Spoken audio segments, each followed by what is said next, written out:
Alright, LOTR SBG gamers and LOTR SBG team fans.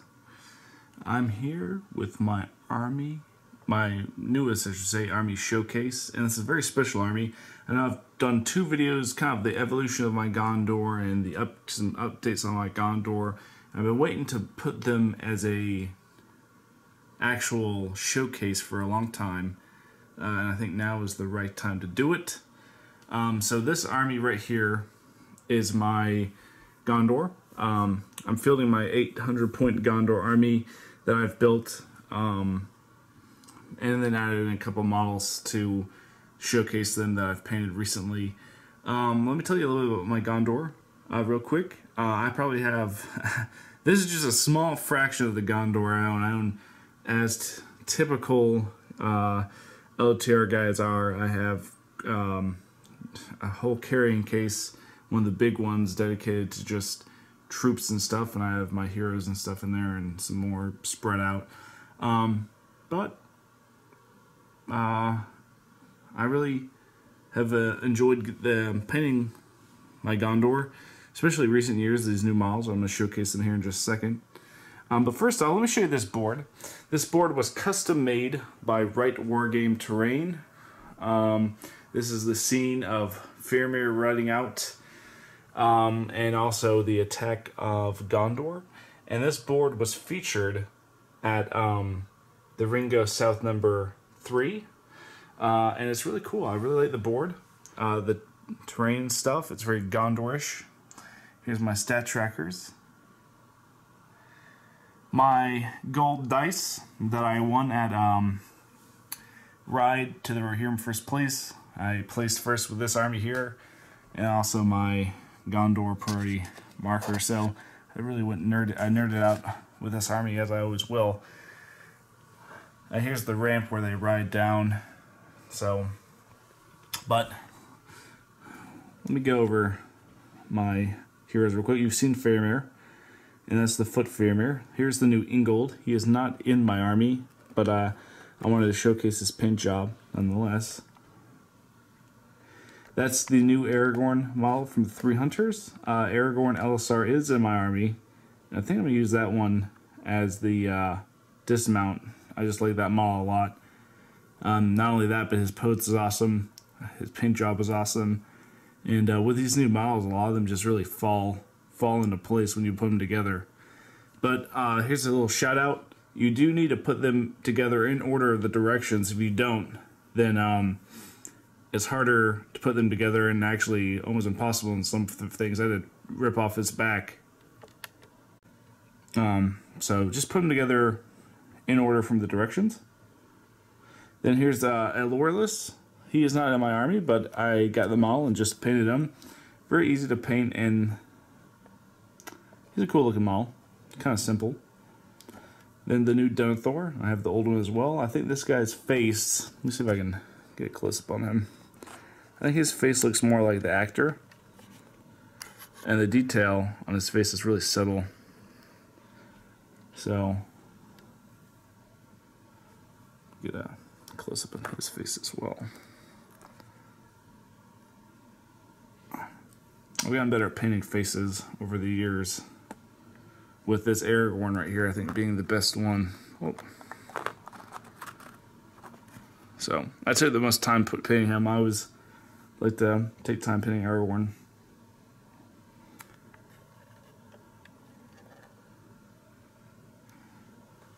This is probably my favorite painted model besides Aragorn. Huron the Tall. Spent a long time on both the foot and mounted versions. I think that's probably the coolest model they've released for the Gondor, in the Gondor War. Just the model looks very epic. Then the mounted version is also looking really good. One problem with this, one complaint I have about this model is I kind of wish that they came with a thicker sword. This one's kind of flimsy. And I think it's going to curl up eventually, which is going to be heartbreaking. So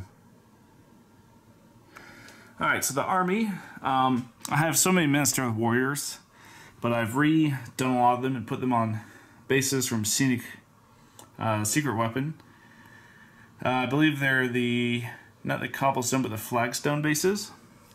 And I've gone over these guys before, but I'll go over them again for the sake of the video. Really worked on shading, highlighting, and just adding little details on these guys. The bronze nose guards, for example, and the shields, and the screws on the shields. I mean, I think the blue looks really good. As a matter of fact, ever since I started painting my Gondor guys blue, I've noticed other people doing the same thing, which I think is kind of a nice little, I think, nod that people like it, and I don't know, I think it's awesome. Here's one of the Citadel guards I've been working on. I painted the leaflets on their helmet gold. Let's see if I can get zoomed in here. He's kind of in a shadow. Yeah, let me put him right here.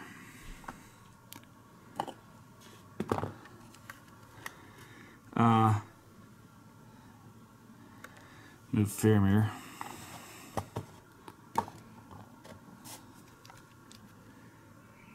Yeah, it's just a really subtle thing.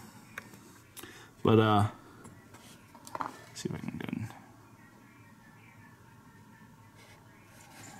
I painted their nose guards bronze, and the leaves on there. There you go. Really subtle. You see it right there. It's a really subtle detail. I decided to paint the interior of their capes white as well. If I would have done that with all my fountain guards, but I painted them a couple of years ago, like this. I didn't think about it until I got here in the tall. I painted a Loreless the same way. I also painted his nose guard and his wings on his helmet gold, just so he kind of matches, so it looks like a military. Ingold, same way. I got the idea to do that from the original paint jobs on Ingold with the gold, there we are, helmet.